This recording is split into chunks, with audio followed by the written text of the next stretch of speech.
ಸಾಧಾರಣ ಕಾಲದ ಅಂತಿಮ ಶುಕ್ರವಾರ ಮೊದಲನೆಯ ವಾಚನ ಪ್ರವಾದಿ ದಾನಿಯೇಲನ ಗ್ರಂಥದಿಂದ ವಾಚನ.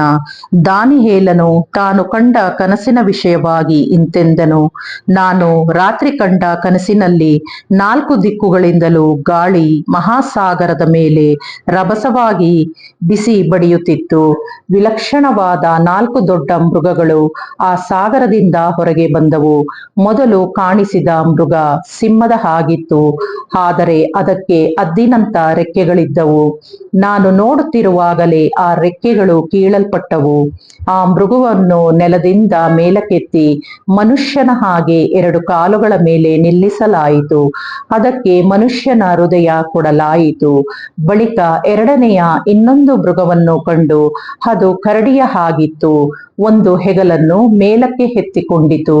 ತನ್ನ ಬಾಯಲ್ಲಿನ ಹಲ್ಲುಗಳ ನಡುವೆ 3 ಪಕ್ಕೆಲುಬುಗಳನ್ನು ಕಚ್ಚಿಕೊಂಡಿತು. ನೀನೆದ್ದು ಬೇಕಾದಷ್ಟು ಮಾಂಸವನ್ನು ತಿನ್ನು ಎಂದು ಅದಕ್ಕೆ ಹೇಳಲಾಯಿತು. ಅನಂತರ ನಾನು ನೋಡುತ್ತಿರುವಾಗಲೇ ಚಿರತೆಯೇ ಆಗಿದ್ದ ಮತ್ತೊಂದು ಮೃಗ ಕಾಣಿಸಿತು. ಅದರ ಪಕ್ಕೆಗಳಲ್ಲಿ ಪಕ್ಷಿಯ ರೆಕ್ಕೆಗಳಂತಿರುವ 4 ರೆಕ್ಕೆಗಳಿದ್ದವು. ಆ ಮೃಗಕ್ಕೆ 4 ತಲೆಗಳಿದ್ದವು. ಅದಕ್ಕೆ ದೊರೆತನ ಕೊಡಲಾಯಿತು. ಇದಾದ ಬಳಿಕ ಆ ರಾತ್ರಿ ಕನಸಿನಲ್ಲಿ ಕಾಣಿಸಿಕೊಂಡ 4ನೇ ಮೃಗ ಭಯಂಕರವಾಗಿತ್ತು, ಹೆದರಿಸುವಂತದ್ದಾಗಿತ್ತು, ಅಧಿಕ ಬಲವುಳ್ಳದಾಗಿತ್ತು. ಅದಕ್ಕೆ ಕಬ್ಬಿಣದ ದೊಡ್ಡ ಹಲ್ಲುಗಳಿದ್ದವು. ಅದು ತನ್ನ ಬಲಿಯನ್ನು ತುಂಡು ತುಂಡಾಗಿಸಿ ಕಬಳಿಸುತ್ತಿತ್ತು.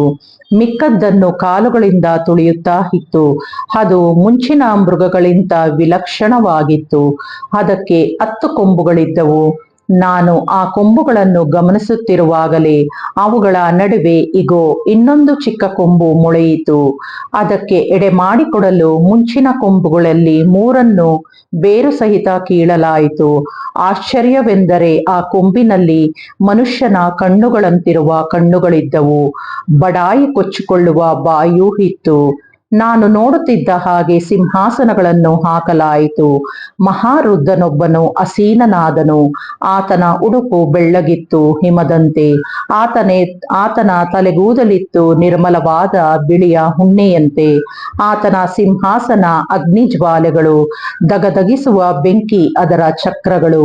ಆ ಸಿಂಹಾಸನದ ಸಮ್ಮುಖದಿಂದ ಪ್ರಜ್ವಲ ಪ್ರವಾಹವೊಂದು ಉಕ್ಕಿ ಹರಿದು ಬಂದಿತು.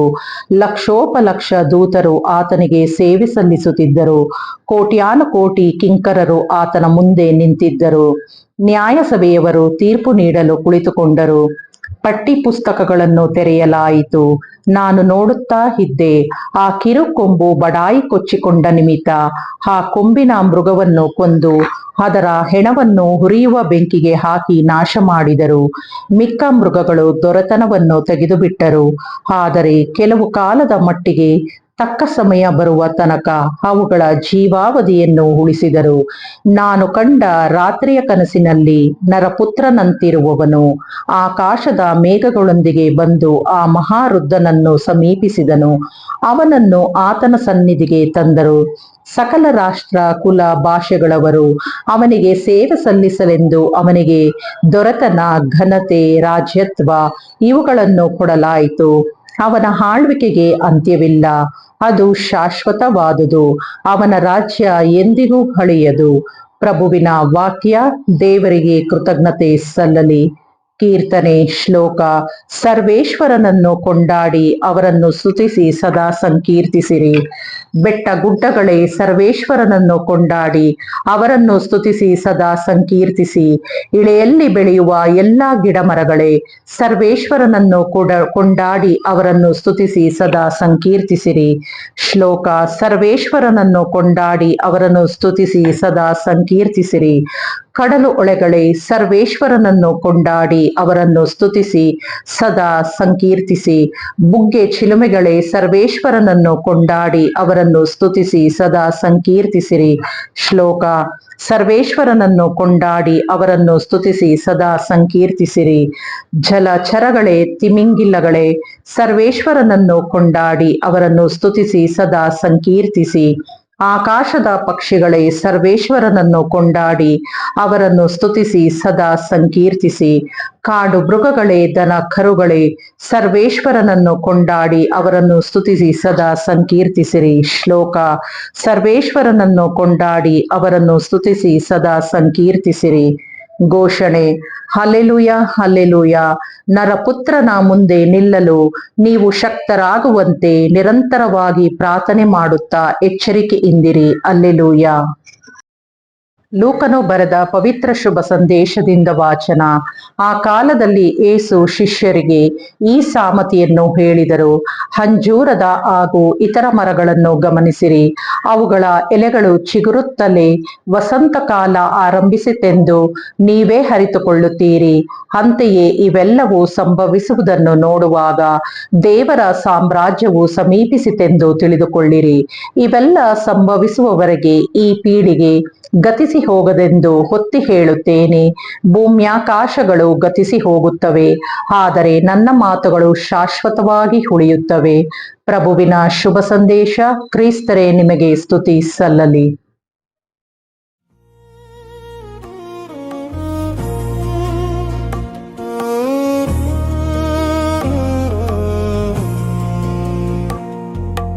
ಎನ್ನಲ್ಲಿ ಉಕ್ಕುತ್ತೆ ಸ್ತೋತ್ರವು ಸ್ವಾಮಿ ಎಂದೆಂದು ನಾ ಹಾಡುವೆ. ಎನ್ನಲ್ಲಿ ಉಕ್ಕುತ್ತೆ ಸ್ತೋತ್ರವು ಸ್ವಾಮಿ ಎಂದೆಂದು ನಾ ಹಾಡುವೆ. ಜನಿಸಿದ ದಿನದಿಂದ ಈವರೆಗೂ, ಜನಿಸಿದ ದಿನದಿಂದ ಈವರೆಗೂ ರಕ್ಷಿಸಿ ಕಾದಿನಿ. ಆಹಾ, ಎನ್ನಲ್ಲಿ ಉಕ್ಕುತ್ತೆ ಸ್ತೋತ್ರವು ಸ್ವಾಮಿ ಎಂದೆಂದು ನಾ ಹಾಡುವೆ.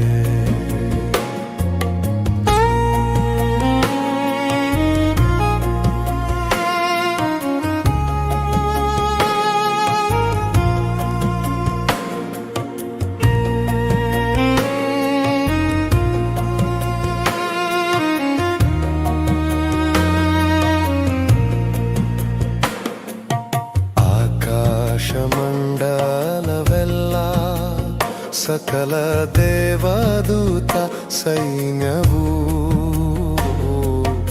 ಆಕಾಶ ಮಂಡಲವೆಲ್ಲ ಸಕಲ ದೇವದೂತ ಸೈನ್ಯವೂ, ಭೂಚರ ಜಲಚರಗಳಾವು ಸೃಷ್ಟಿ ಕರ್ತನ ಕೀರ್ತಿಸಲು. ಎನ್ನಲ್ಲಿ ಉಕ್ಕುತ್ತೆ ಸ್ತೋತ್ರವು ಸ್ವಾಮಿ ಎಂದೆಂದು ನಾ ಹಾಡುವೆ.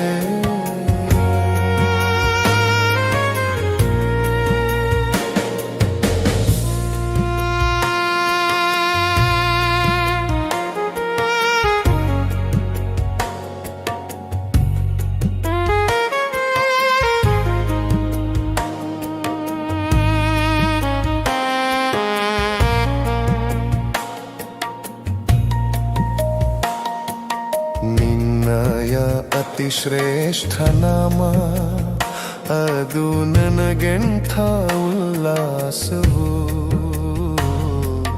ನಿನ್ನಯ ಅತಿ ಶ್ರೇಷ್ಠ ನಾಮ, ಅದು ನನಗೆಂಥ ಉಲ್ಲಾಸವು. ನಿನ್ನಯ ನಾಮವ ನಂಬಿ ಎನಗುಂಟು ಅಭಾಯವು.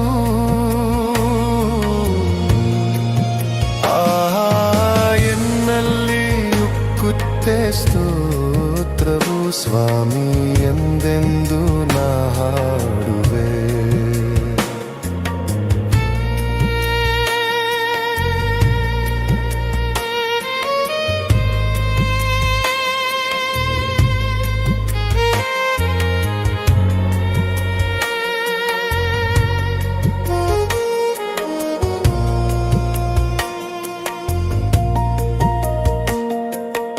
ಆತನ ಪ್ರೀತಿ ಪ್ರೀತಿಯ ಕಂಡೆ ಆ ಕಲ್ವಾರಿ ಶಿಲುಬೆಯಲ್ಲಿ ಆತನ ಪ್ರೀತಿಯ ಕಂಡೆ ಆ ಕಲ್ವಾರಿ ಶಿಲುಬೆಯಲ್ಲಿ ಹೃದಯದ ಭಾರವ ಕಳೆದೆ ನೋಡಿದ ಕ್ಷಣದಿಂದಲೇ ಆಹಾ ಎನ್ನಲ್ಲಿ ಉಕ್ಕುತ್ತೆ ಸ್ತೋತ್ರವು ಸ್ವಾಮಿ ಎಂದೆಂದು ನಾ ಹಾಡುವೆ ಎನ್ನಲ್ಲಿ ಉಕ್ಕುತ್ತೆ ಸ್ತೋತ್ರವು